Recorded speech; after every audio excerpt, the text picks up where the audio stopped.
Many times there's a lot more to a game than what meets the eye, and in my opinion one of those games is Traffic Jams. Traffic Jams is a cheeky job simulator kind of game where you play as a traffic controller, but then all around the world and a lot of stuff happen. Yes. Hi everyone, Kes and Cherry here, and we visit the developer today. Because Little Chicken Game Company is the studio behind Traffic Jams, and they are located right here in the Netherlands. So Kes and I are going there to ask them about the game, how they got the unique concept and the design. So let's go! Yeah, Traffic Jams is a bit of a crazy game in VR, and it starts out as a game where you control traffic.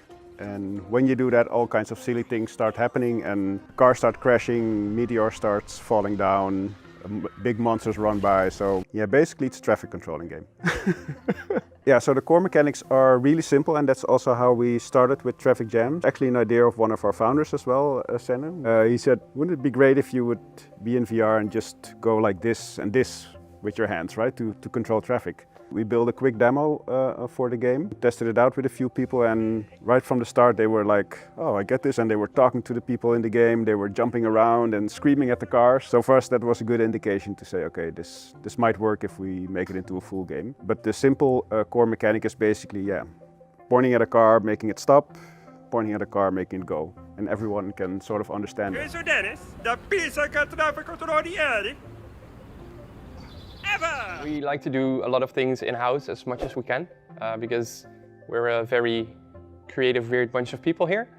And this means that when we need something like voice acting, we just look around and see if anyone is up for the task. And I tried for the voice of Dennis, one of the, well, actually the main character besides yourself, of course. We try to take a lot of little character traits from dislikable people and put him into one, and trying to make him really annoying in a sense that he always tries to one-up you and be like the best, and he's really extravagant and out there. This is yeah, it's a funny, cute style, and I like other games with funny, cute styles as well. So it's just playing all those games and see what hits the mark, so to say, and. Like the cities are based on real cities, so it's really fun to see your own city, for example, in this cute style. Initially we started out with just controlling traffic, but we soon figured out, yeah, if you just keep doing that, then after a while it might become a bit stale or samey. So we said, okay, we're gonna let you control traffic, but we're gonna try to distract you with all kinds of different events to sort of take your minds out of things in order to create chaos, basically, but also to create some diversion, basically, to create some variety. So one of the things we knew right away is throwing stuff in VR is fun. I don't know why, but it's fun. So we said, okay, we're gonna have to throw stuff because that's fun. So we added things like, okay, we're gonna give you a frisbee and you have to pop balloons all of a sudden. We added fireballs that you can shoot basically like Street Fighter, you know, just to destroy the cars, of course. All the things that we come up with are silly, funny things to add to the game.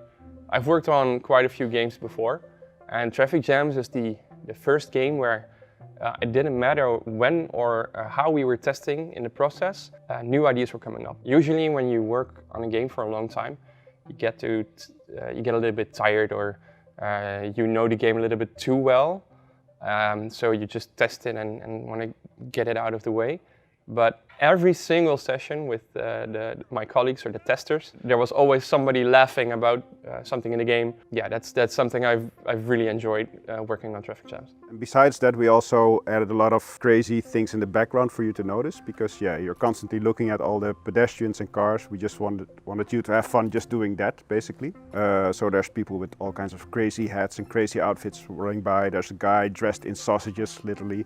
A guy with a pizza hat, all kinds of crazy things. Basically, whatever we could come up with, we just put in there that we thought was fun. We have a total of 5 cities, and each city, you can visit each city at a different time of day, basically. So we have Gouda, we have Amsterdam, 2 Dutch cities, basically, because we're from the Netherlands.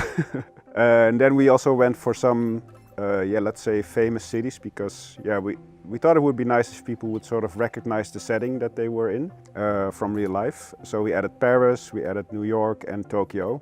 But yeah, you basically travel around the world and have to fix traffic everywhere. So we start with a street view of the city, and I make sketches in the style of the different buildings next to each other.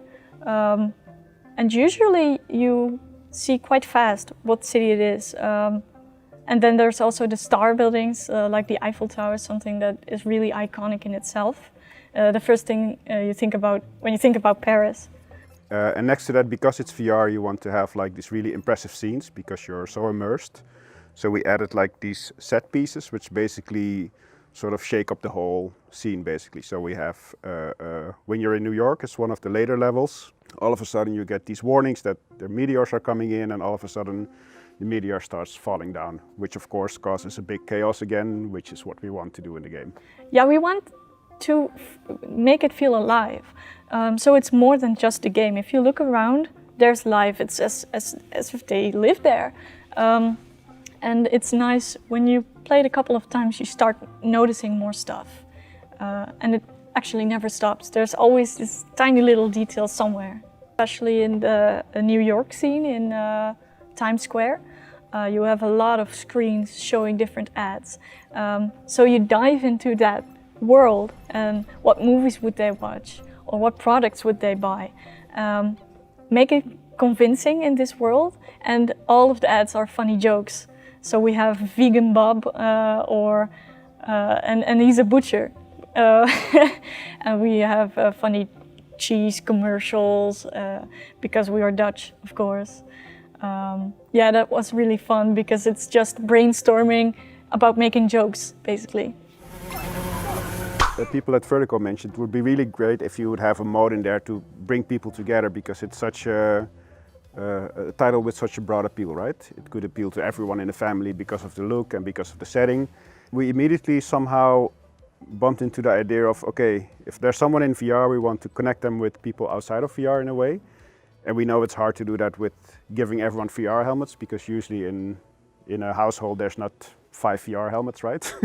Or even 2 or 3. So we said, okay, let's use a mobile phone so everyone can join in and sort of join in the world in VR. The player is controlling traffic, and the players that join in with their mobile phones can sort of spawn cars and pedestrians and all kinds of other events, trying to achieve goals together. You start in round 1, it's really simple, have 3 pedestrians pass and 3 cars pass safely.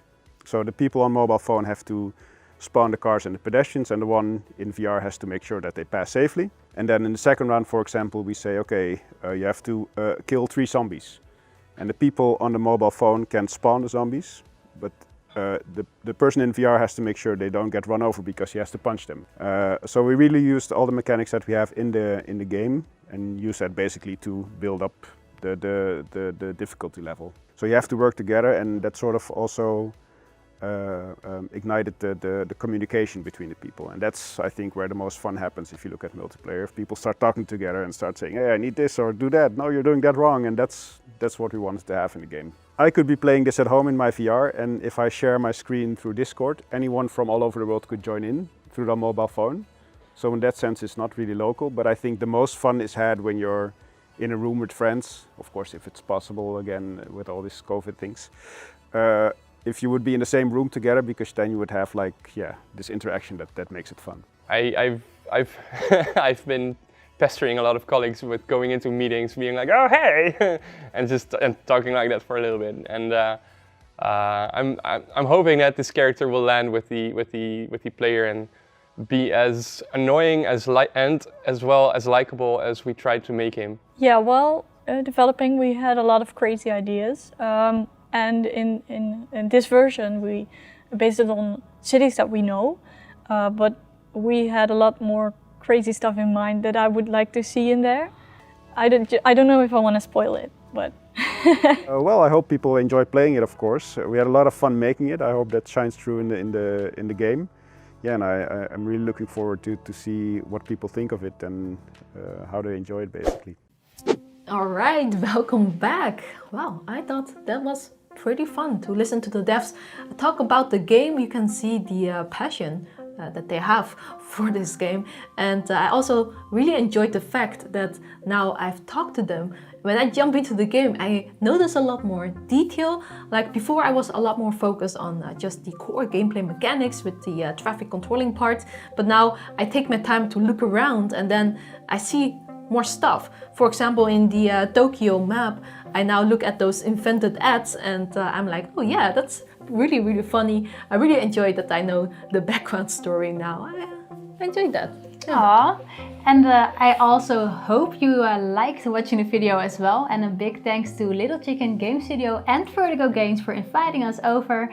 And for now, we would say good luck controlling that traffic, everybody. Good luck.